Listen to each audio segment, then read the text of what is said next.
Hello दोस्तों, नमस्कार। आज है 8 अगस्त और हम 8 अगस्त से बनने वाले करंट अफेयर के क्वेश्चनों पर डिस्कस करने वाले हैं। आज का पहला क्वेश्चन है कि हाल ही में किशोर कानून के तहत सांकेतिक भाषा विशेषज्ञों को सूचीबद्ध करने वाला पहला राज्य कौन बना है? हाल ही में किशोर कानून के तहत सांकेतिक भाषा विशेषज्ञों को सूचीबद्ध करने वाला पहला राज्य कौन बना है? तो ये बना है पंजाब राज्य। कौन बन गया है? पंजाब राज्य। पंजाब सरकार ने भारत का पहला ऐसा राज्य बनाया जो किशोर न्याय अधिनियम 2015 के तहत सांकेतिक भाषा दुनिया दुभाषियों, अनुवादकों और विशेष शिक्षकों को औपचारिक रूप से सूचीबद्ध यानी इम्पेनल करेगी और इसे बाल यौन अपराध संरक्षण अधिनियम यानी पोक्सो 2012 के अंतर्गत आने वाले मामलों को भी इसके अंदर विस्तारित किया जाएगा। सरकार इन प्रशिक्षित पेशेवरों को पंजाब के सभी जिलों में तैनात करने की योजना बना रही है और इन्हें किशोर न्याय अधिनियम और पोक्सो अधिनियम के प्रावधानों के अनुसार वेतन और मानदेय दिया जाएगा, जिससे समय पर और निरंतर सहायता उपलब्ध हो सकेगी। तो ऐसा करने वाला जो राज्य है ये पंजाब बन गया है, भारत का पहला राज्य। नेक्स्ट क्वेश्चन है कि हाल ही में अंतर्राष्ट्रीय सौर गठबंधन का 107वां सदस्य कौन बना है? हाल ही में अंतर्राष्ट्रीय सौर गठबंधन का 107वां सदस्य देश कौन बना है? तो ये बना है मोल्डोवा। कौन बन गया है? मोल्डोवा। अंतर्राष्ट्रीय सौर गठबंधन का 107वां सदस्य देश मोल्दोवा बन गया और मोल्दोवा की राजदूत एना तबा ने नई दिल्ली के अनुशंसा पत्र सौंपा और 25 जनवरी 2016 को भारत के प्रधानमंत्री श्री नरेंद्र मोदी और फ्रांस के राष्ट्रपति श्री फ्रांसवा ओलांद ने संयुक्त रूप से अंतर्राष्ट्रीय सौर गठबंधन मुख्यालय की आधारशिला रखी थी। 2016 मार्केट जलवायु सम्मेलन के 15 नवंबर 2016 को इस संधि का आधिकारिक प्रारूप प्रस्तुत किया गया था और पहले दिन 15 देशों ने इस पर हस्ताक्षर किए थे, जिसके अंदर Bangladesh, Brazil, Burkina Faso, Cambodia, Congo और डोमिनिकन रिपब्लिक और इथोपिया, गिनी रिपब्लिक और मेडागास्कर, माली, नोरू, नाइजर, तंजानिया तथा तुवालू। वर्तमान में इस देश के अंदर संख्या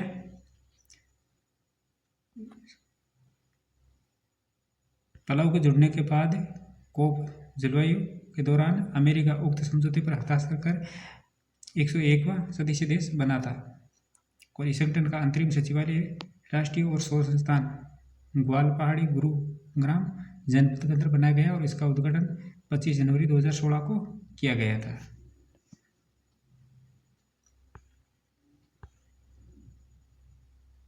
नेक्स्ट क्वेश्चन है कि हाल ही में किस राज्य ने गंभीर रूप से लुप्तप्राय एशियाई विशालकाय कछुए को सामुदायिक रिजर्व में पुनः स्थापित किया है? हाल ही में किस राज्य ने गंभीर रूप से लुप्तप्राय एशियाई विशालकाय कछुओं को सामुदायिक रिजर्व में पुनः स्थापित किया है? तो ये क्या है? नागालैंड ने। किसने किया है? नागालैंड ने। नागालैंड वन विभाग और ITCP ने मिलकर 10 एशियाई विशाल कछुओं को जेलियांग सामुदायिक रिजर्व के अंदर छोड़ा है और इन कछुओं को पहले नागालैंड के प्राणी उद्यान में प्रजनन कराया गया था और फिर निगरानी के लिए VHF टैग के साथ छोड़ा गया है। ये परियोजना सामुदायिक आधारित संरक्षण मॉडल की प्रभावशीलता को दर्शाती है और जेलियांग सामुदायिक रिजर्व नागालैंड में कई सामुदायिक और संरक्षण रिजर्व में से एक है, जो स्थानीय समुदायों और वन विभाग के संयुक्त प्रयासों से वनों और वन्य जीवों के संरक्षण का सफल उदाहरण प्रस्तुत करते हैं। एशियाई विशाल कछुआ मुख्य भूमि एशिया का सबसे बड़ा कछुआ है, जो IUCN की संकटग्रस्त प्रजातियों की लाल सूची के अंदर गंभीर रूप से लुप्तप्राय के रूप में सूचीबद्ध है। अब इसको फिर से प्राणी उद्यान के अंदर प्रजनन कराकर इनकी संख्या में बढ़ोतरी करने की पहल शुरू की गई है। नेक्स्ट क्वेश्चन है कि हाल ही में ऑस्ट्रेलिया पर्यटन अभियान का ब्रांड एम्बेसडर किसे नियुक्त किया गया है। हाल ही में ऑस्ट्रेलियाई पर्यटन अभियान का ब्रांड एम्बेसडर किसे नियुक्त किया गया है। तो ये किया गया है सारा तेंदुलकर को। किसको किया गया है? सारा तेंदुलकर को, जो कि सचिन तेंदुलकर की पुत्री है। ऑस्ट्रेलिया ने सचिन की बेटी सारा तेंदुलकर को टूरिज्म का ब्रांड एम्बेसडर बनाया है। सचिन तेंदुलकर की बेटी सारा तेंदुलकर ऑस्ट्रेलिया के अंतर्राष्ट्रीय पर्यटन अभियान कम एंड से गुड डे का जो ब्रांड एम्बेसडर है नियुक्त किया गया है। उसका बजट 130 मिलियन अमेरिकी डॉलर यानी 1140 करोड़ रुपये है और ये 2 साल तक चलेगा। इकोनॉमिक टाइम्स की एक रिपोर्ट के अनुसार इस अभियान का उद्देश्य अंतर्राष्ट्रीय यात्रियों को ऑस्ट्रेलिया की यात्रा के लिए प्रोत्साहित करना है। ऐसा माना जा रहा है कि यह अभियान साल के अंत से पहले भी सभी प्रमुख बाजारों के अंदर शुरू हो जाएगा, जिसकी शुरुआत 7 अगस्त से 7 अगस्त को चीन के अंदर होगी। कहाँ होगी? 7 अगस्त को चीन के अंदर। नेक्स्ट क्वेश्चन है कि हाल ही में सौर ऊर्जा से संचालित होने वाली भारत की पहली विधानसभा कौन सी विधानसभा बनी है। हाल ही में सौर ऊर्जा से संचालित होने वाली भारत की पहली विधानसभा कौन सी विधानसभा बनी है। तो ये बनी है दिल्ली विधानसभा। कौन सी बनी है? दिल्ली विधानसभा। दिल्ली विधानसभा ने इतिहास रचते हुए भारत की पहली ऐसी विधानसभा बनने का गौरव हासिल प्राप्त किया है जो पूरी तरह से सौर ऊर्जा से संचालित है। दिल्ली विधानसभा भवन की छत पर स्थापित 500 किलोवाट की सौर ऊर्जा परियोजना को से हर महीने लगभग 15 लाख की बिजली की बचत होगी, जो सालाना 1.75 करोड़ की बचत संभव है। विधानसभा अध्यक्ष विजेंद्र गुप्ता के अनुसार इस बचत को राजधानी के विकास कार्यों के लिए उपयोग में लाया जा सकेगा। 1912 में निर्मित यह ऐतिहासिक भवन कभी भारत की पहली संसद घर रहा है। कभी भारत की पहली संसद घर रहा है। नेक्स्ट क्वेश्चन है कि हाल ही में एम.एस. स्वामीनाथन शताब्दी अंतर्राष्ट्रीय सम्मेलन का उद्घाटन कहाँ किया गया। हाल ही में एम.एस. स्वामीनाथन शताब्दी अंतर्राष्ट्रीय सम्मेलन का उद्घाटन कहाँ किया गया है। तो ये किया गया है नई दिल्ली के अंदर। कहाँ किया गया है? नई दिल्ली के। 7 अगस्त को प्रधानमंत्री नरेंद्र मोदी ने एम.एस. स्वामीनाथन शताब्दी अंतर्राष्ट्रीय सम्मेलन का उद्घाटन किया है। पीएम मोदी ने प्रोफेसर स्वामीनाथन के सम्मान में स्मारक सिक्का और 100 रुपये का स्मारक डाक टिकट जारी किया है। और ये सम्मेलन नई दिल्ली स्थित Indian council of agricultural research Pusa के अंदर हो रहा है। और ये 3 दिन तक चलने वाला जो सम्मेलन है, इसका आयोजन एम.एस. स्वामीनाथन रिसर्च फाउंडेशन ने कृषि और किसान कल्याण मंत्रालय, भारतीय कृषि अनुसंधान परिषद और राष्ट्रीय कृषि विज्ञान अकादमी के सहयोग से किया है। सम्मेलन का विषय है evergreen revolution the pathway to bio happiness.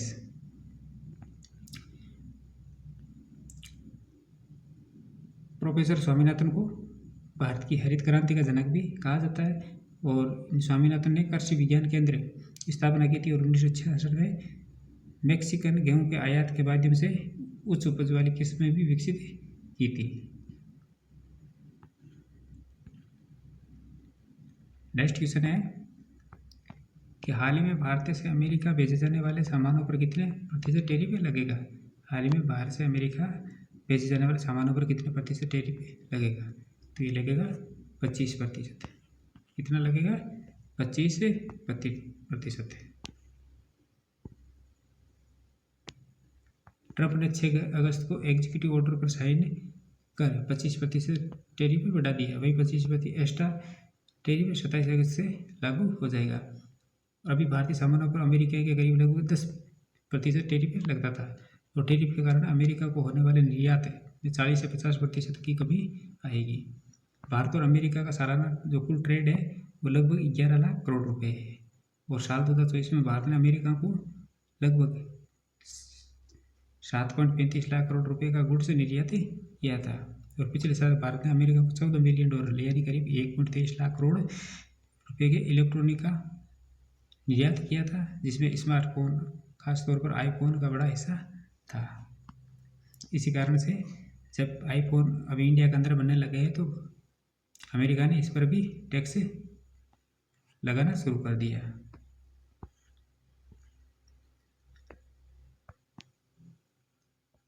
हाल ही में विश्व आदिवासी दिवस यानी हर साल विश्व आदिवासी दिवस है जो कब मनाया जाता है? विश्व आदिवासी दिवस कब मनाया जाता है? तो ये मनाया जाता है 9 अगस्त को। कब मनाया जाता है? 9 अगस्त को।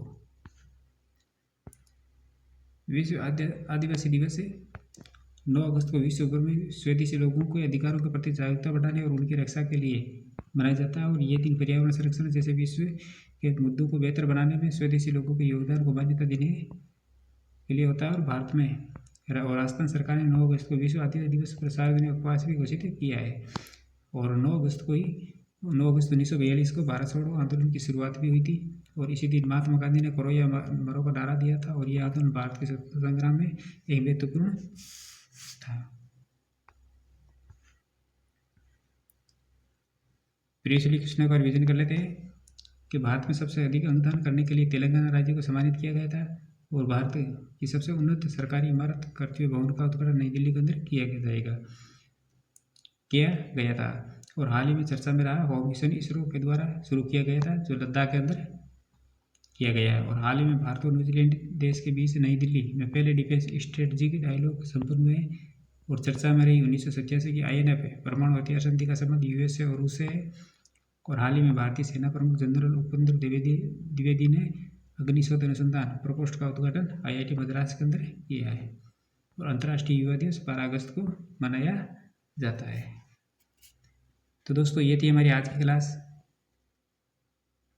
वीडियो को लाइक कीजिए, चैनल को सब्सक्राइब कीजिए प्लीज़। और इसी प्रकार के महत्वपूर्ण प्रश्नों के लिए कल फिर मिलेंगे। तब तक के लिए धन्यवाद।